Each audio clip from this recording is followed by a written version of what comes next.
Indian people, come to the front, please. I want you to understand that proximity to whiteness is not white. I want you to understand that there is a difference between you and America. There is a difference between you. Oftentimes, most of these Indians have sent this kind of bad vibes when it comes to the black community.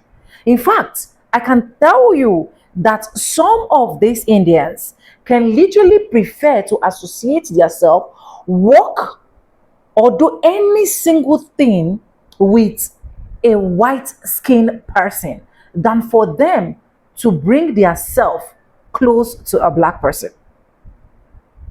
Proximity to whiteness is not. Right now, they're having a lot of controversy, and a lot of them are not saying that, oh, people don't like them, black people don't like them, white people don't like them. It's just a whole lot of mixed reaction. I want you guys to watch this particular video. When I see videos like this and I'm happy and excited, it is because these people have gotten the F around and find out moments that they have literally been using their hand to create. And I'm so excited. Welcome back again to the channel, guys. My name is Sonia. Subscribe, like, comment, and share. Credits belongs to the original creators of every single clips and stitches we have in our today's episode. And for disclaimers, this is not to come here ruffle on anyone's shoulder and make anyone feel bad. This is me practically bringing this video so that me and you can learn. So this is for educational purposes. I want to say a very big thank you to every single one of you liking my videos, commenting, subscribing, dropping super thanks, joining my membership. I do not take you guys for granted. You guys are absolutely the best. With that being said, let's go watch our Indians, and I'll be back with commentaries. Really hypocritical how Indians and South Asians will talk about prejudice they experience by white people and then turn around and take that same discriminatory energy and use it against black people. I know it happens. I grew up hearing it. So let's talk about how you are so eager to fit in that you would rather appease those who oppress you than support other oppressed groups. You know what that smells like? Desperation for acceptance. And the sad part is, no matter what you do, no matter how hard you work to blend in, you will still be seen as fucking random Indians coming in who have their own country, by the way. I don't like them. I don't like the way they smell, the way they look. I don't care. I have the right not to like them. I don't have to like everyone. I want to have a country in which people like me are in charge. So a white man states that he doesn't want Indians in his country because he wants people like him to lead the country. And let's talk about what it actually means. Is white supremacy dressed as patriotism, as it taps into the rise of anti-South Asian hate on social media, specifically being pushed by white supremacists. This is just not coming from one hateful man. It's a embodiment of a greater issue of many people feeling comfortable to say this out loud. Specifically on social media, where these type of content are not scrutinized and addressed, we see South Asian people being mocked, dehumanized, and full stereotypes. If anything, it just makes them more of a target. Racism and hate. As I add, the irony of saying this, especially within Australia, where the foundation of this country is of the disposition of Indigenous land, culture, language, practices, which Australia always was, always will be Aboriginal land. European settlement that resulted to Europeans arriving to Australia, direct result of migration. Not because they're indigenous to this land. Crazy how people will use South Asian people for their labor, their food, culture, and what they add and bring to this country, but at the same time be very quick to demonize them and dehumanize them because of their racism. The hate you're seeing is not about preserving culture, it's about the fear of losing power. We see people like this disguising white supremacy as patriotism and concern, because they're desperate to cling on. I'm happy that Indians are now seeing what we've been telling them for so long. You are not part of the white supremacist party. You can be conservative, you can have money, you can be successful. They will let you get to a certain level. But the second Vivek Ramaswamy said, hey, I think I should be president, all of a sudden, all we see is unfettered racism towards Indian people. The whole factory ethics lady is probably responding to more posts about Indians and how they smell than any other group. And it's literally because Indians tried to adopt conservative politics. Indians are now facing more racism because they tried to go to the racist party and do what they do. And those racist people said, oh my God, I'm going to be racist to you now. I saw this one video from this Indian woman, very beautiful, and she was addressing the self-hatred in the Indian men. A lot of Indian men will grow up being self-hating because of the jokes and insults made on their skin complexion, especially have darker skin complexion like me. And they will surround themselves with other Indian men and or white people and only date white women and simultaneously bash and disrespect and reject their own Indian women. And according to her, a lot of Indian men also is jealous because Indian women are very secure, confident, and assuring in their skin complexion. Now, I'm not Asian. I'm not fucking Indian, obviously. However, when I first saw this video, I was like, oh, they can't be that bad, can they? Until I ran into a situation where what she said was on full fucking display. I was at the mall. I ran into these group of Indian guys because I was trying to find directions at this one place because this big ass mall, I don't know where the fuck I was going. And for some fucking reason, these guys were fine. They looked fine. They were having a jolly time, right, with each other. And I showed up and their expressions went from happy jolly to fucking sour and pitiful. I was like, hey guys, can you help me find directions? And it was like, oh, hey, we don't know. Well, I see bags in your hand from many different shops. Maybe you can give me some pointers. And it was like, no, we don't know anything. Sorry, we can't really help you. Okay, well, I'm looking for the Psycho Bunny store, and I see right there that you have some Psycho Bunny. Can you tell me where that is? This motherfucker looked dead in my eyes and said, yeah, I forgot where it was. All right, well, you're coming off extremely condescending. So not only these motherfuckers were giving me attitude, they were lying, basically, and they didn't want to help me. So I knew exactly why, because who the fuck in their right mind just beats an asshole? I can tell it's racial because they kept looking me up and down like I was a parasite or some shit. So I was like, okay, sure, whatever. Fuck you. I'm gone. And I know these guys were fine because they were talking to other people like it was no big deal. And yes, they were white. The ones they were talking to, they were white. So I'm over here pissed. I'm like, okay, so I can't ask for directions from motherfuckers who are literally darker than me, but I digress. So I kept walking, and then I found a group of Indian girls. And by the way, Indian women are absolutely stunning. Indian women do not get a love and appreciation because they're beautiful. I don't understand what is up with all the hate from many different men, many different types of men, regardless of race, ethnicity, and nationality. Indian women are beautiful. Anyways, carrying on to the next. I ran into them and I was like, okay, you know what? Let me ask them for help. They were so kind. They were so nice. They were so elegant and they were so patient with me because I'm dumb as bricks when it comes to directions. They even went out of their way to take me there with them. And I'm like, thank you. They were chopping it up, asking me questions. How you doing? What do you do? La la la. For a moment, I forgot I was even running errands. I forgot what I was doing. I thought I was hanging out with them at this point. Then when we almost got there, I was like, thank you. I ran into some group of guys earlier that was giving me the cold shoulder. I was like, oh, I'm sorry. What happened? And I was like, it was these group of Indian guys that were just giving me so much attitude. They stopped for a second, looked at each other and said, yeah, we know the feeling. I'm like, okay, that saves me the time and effort from explaining. But they were absolutely awesome. I fucking loved them. I even took the time I was like, you know what? Mind if I hang out with you girls? Like, I don't really know anybody around this area. They were so welcoming and inviting. They were so fun. They were absolutely incredible. And then I just remembered about her video. I was like, whoa. She was right on the money with that one. For me, I try to keep an open mind. I don't want to judge based off somebody's appearance. And I'm not saying they're all like that because I've met some that weren't. But it really put on full display that they'll rather hate on you and hate on themselves before they accept themselves. They rather to cater to other people that they want to look like but never be anything like them. Now, this happened more than once on multiple occasions, but each time I've interacted with Indian women, it has always been the same. It's never less than that. And Indian women, their confidence, well deserved. They are so stunning and their dark skin complexion, mwah, absolutely love that shit. Can't get enough of it. It's like me when I see a dark-skinned black woman, right? I be, right? Look, all I'm saying is I like Indian women. That's all I'm saying. That's right. I ain't nothing wrong with that. You feel me? Probably gonna get hate for that because men in general, for some reason, hate on Indian women, but I don't give a shit. Are you kidding me? Bitch, if they ain't gonna take you, I will. Let me fuck around and marry an Indian woman. I don't give a fuck. And show me what to do. Show me how to do it.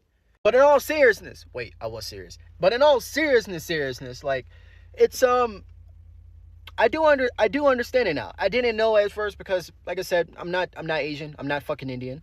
But witnessing that for myself, I do. Black people already had a hard enough time getting into engineering, but because of not only the low cost labor from India, but also the colorism that we have in India, it's creating an even greater barrier for Black people in engineering. Whole teams will be Indian, and India is quite colorist, and we already were dealing with the racism that we have institutionally in America. So I want to understand what is the barrier. I want to understand what Indians, especially in engineering, think of working with Black people. Because honestly, I'm not having a great time working with Indians.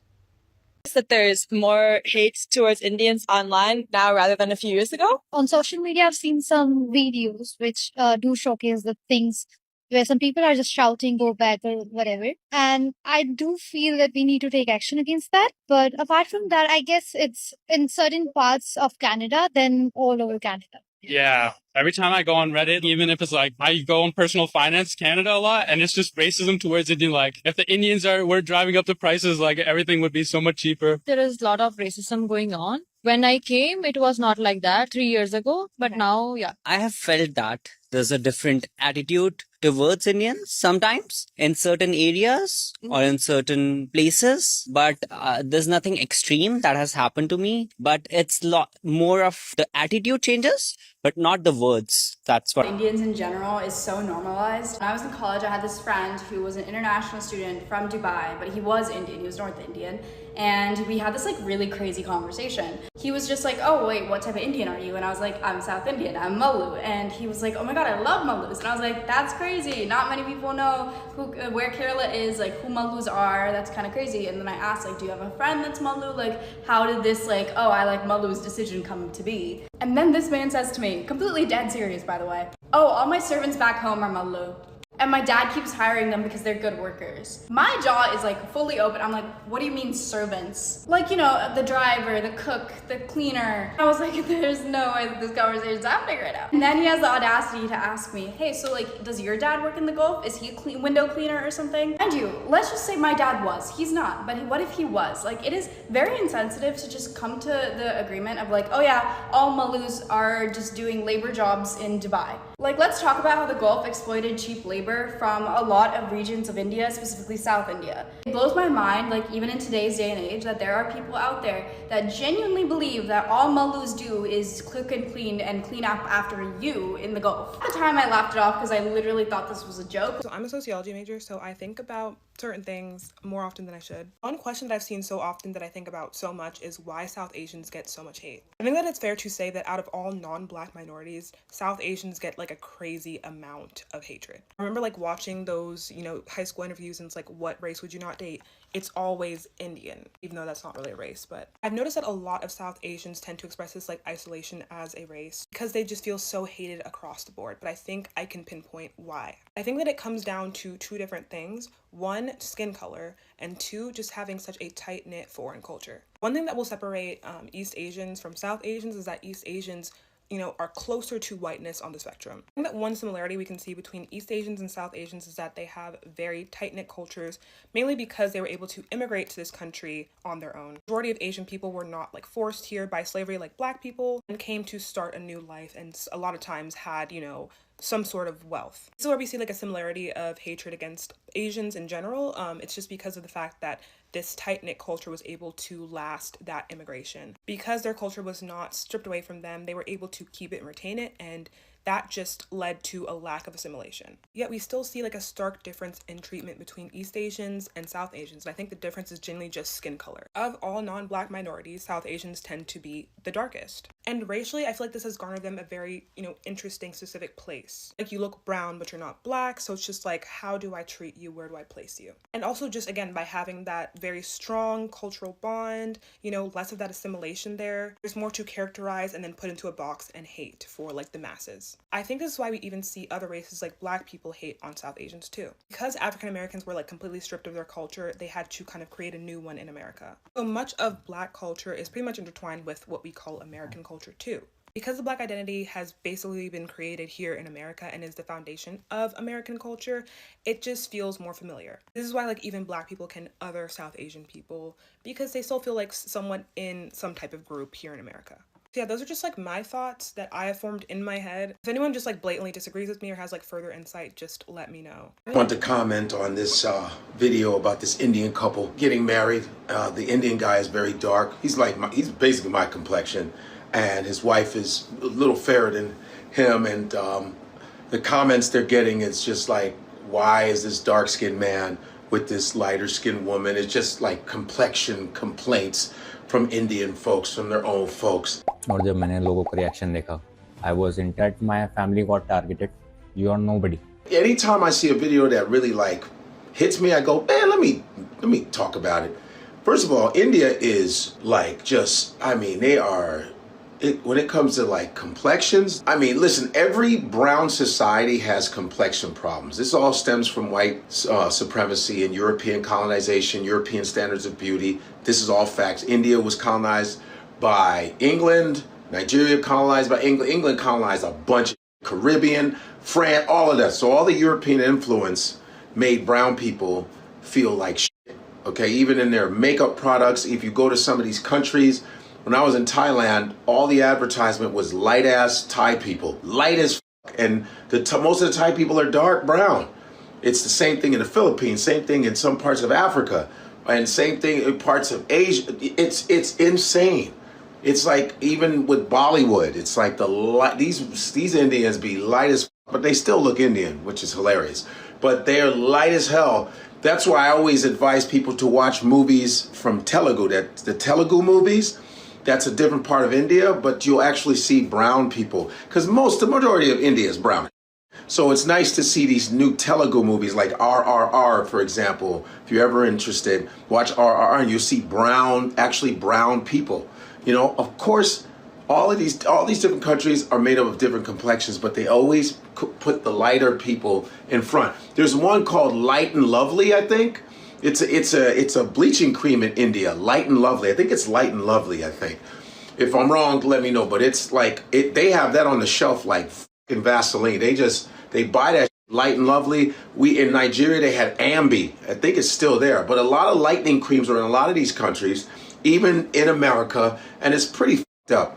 And I heard that a lot of these lightening creams cause cancer and like that. So for those of you who are lightening your skin, I don't want anything good to happen to you. Be yourself. Now, this is not me wanting people to die of anything, but you deserve to be poisoned because you already are poisoning yourself with your negative thoughts and ashamed of what you look like. Listen, I understand as a dark-skinned man. I understand people make fun of you. They do all this other. Yeah, it happened to me as a kid, but thank God I had strong Nigerian parents where dark skin is normal. It's okay. Being dark is great, all right? Be who you are. You understand what I'm saying? And I remember when light-skinned black folks would make fun of me. Yes, light-skinned black people say, they call you black this, black that, dark this, dark this, but all my light-skinned friends look like now. That light skin doesn't hold up too long. Listen, it's a joke, but it's a joke though. But anyway, all complexions are beautiful. You know what I'm saying? And that couple look great. And it's a shame that really India has a real serious complexion problem. And it's fucked up. It's really fucked up. And yeah, I just wanted to throw that out. So be proud of who you are. And all you dark folk out there, you're still dope. You're still amazing. And I know, listen, it gets really bad because even in the NBA, I think the NBA is very light-skinned now. The NBA is very light skinned. It used to be darker back in the day. You look in the 80s and 90s, way more darker dudes. But now it's very light skinned. That's probably why they don't play defense, because if you foul one of these light skinned dudes, they'll bruise easy. You know what I mean? And and I think this is an example. I think the reason why the NBA is so light skinned, because you had a lot of insecure dark skinned basketball players in the past, so they made sure they got with either really light-skinned women or white women to make sure their children didn't have to suffer later on. Where does the hate and often the dating bias against Indian women come from? Turns out it's deeply political and colorist. Let's start off with the politics. White House tapes from 1971 reveal that Richard Nixon described Indian women as undoubtedly the most unattractive women in the world, going on to say that they were sexless, nothing, and repulsive. This sexual disgust could have influenced foreign policy during the Cold War, where the US supported Pakistan while India backed the Soviet Union. Nixon even questioned how Indians reproduced and contrasted them by describing Black Africans as having an animalistic charm. Beyond this disgusting view of Indian people in a political perspective, South Asians are often seen as unattractive in modern trends because of colorism. Colorism has existed for centuries in India before it even had a name. In India, external influences created a preference for lighter skin. Oriental people were ruled by whiter skinned masters, first by Mughals, then by European rulers. The British, who ruled for almost 100 years, claimed superiority over black-colored Indians, segregated them, and barred them from institutions. These race-based hierarchies entrenched colorism, shaping what is considered beautiful today in India. As a result of this political and social influence, representation in media is often exaggerated, whitewashed, or inaccurate, privileging South Asian women who conform to Eurocentric standards. A perfect example of this is Aishwarya Rai. So she was a L'Oreal ambassador and Bollywood actor. But she had more westernized features, having lighter skin and blue eyes, which really wasn't relatable to and representative of this everyday South Asian woman who was darker skin and varied facial features. And despite Indians holding the most Miss World titles, South Asians are still not widely considered beautiful in mainstream Western media. And what's really interesting is that Oriental art really sexualized Indian women, but today we are constantly still ridiculed. This creates a sort of paradox where both Indian women are sexualized but also seen as repulsive. And I also think that American media, which has created such exaggerated depictions of Indian people, from Ravi and Jesse to Balji and Phineas and Ferb, continues to make fun of Indian existence. But today, trends on TikTok, like ranking the most unattractive race, or AI imagery like this that ridicule Indian people, or even people who say you're pretty for an Indian girl, is not helping us feel more beautiful and is actually contributing to more racial erasure that really underscores the need for better representation on both TikTok, on social media as a whole, but also on TV and film. I would say that we're making progress because never have I ever, having Devi, a nerdy and darker skinned Indian woman, as a lead, was a perfect example of how it is possible to break free from these horrible stereotypes that continuously dehumanize us. We must understand there is no such thing as an unattractive race, and that really comes down to learning to decolonize our views of beauty and to promote a more inclusive, authentic representation of South Asians. Please tell me y'all have seen this video of the Black man walking through his neighborhood, and some Indian man approaches him and is demanding that he shows his identification to prove that he lives in the neighborhood. He's going back and forth with the man, walking all up into his personal space, calling him a boy, like really a boy, telling this man he don't live in the neighborhood. He is following him. He then tries to impede him from walking on the sidewalk, so he's walking out of danger, because at this point he is in danger. And the man jumps in front of him, basically demanding that he shows identification. He's saying that he's calling the police. The damn man is yelling at his wife, telling her to go in the house to get his phone. You can tell that she's highly embarrassed, and she's trying to tell the damn husband to come in the house, and he's like, no, go get my phone so I can call the police. You don't live in this neighborhood. I know you don't live in this neighborhood. Sir, based off of what has caused you to determine that the man don't live in the neighborhood? Because he's black? Because he's a black man?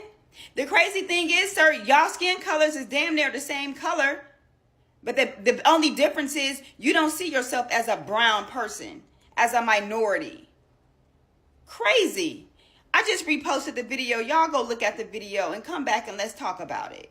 Anyways, welcome back, guys. And you people have seen that proximity to whiteness is literally not white at all. And I hope a lot of them will be able to understand, right? And let's just go into this deep research that I literally made. Okay. Anti Black prejudice does exist in part of Indian societies, and it is specific, historical, and social roots. Here are the main reasons.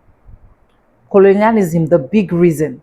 The number one factor is colonialism, not race in the Western sense.